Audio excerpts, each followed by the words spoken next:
करावं पण अहो भैया ती नाही पण एकोणती तरुण मुलगी बिलगी जर आली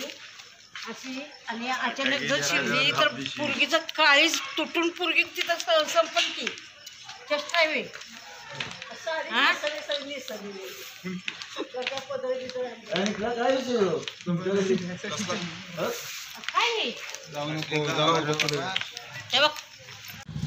अंदर इधर देखा इधर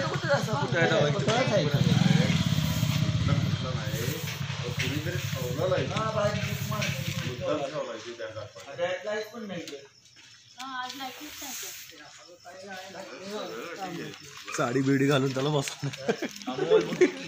चादर कामरून मला वाटलं चादर कामरून अयो जरा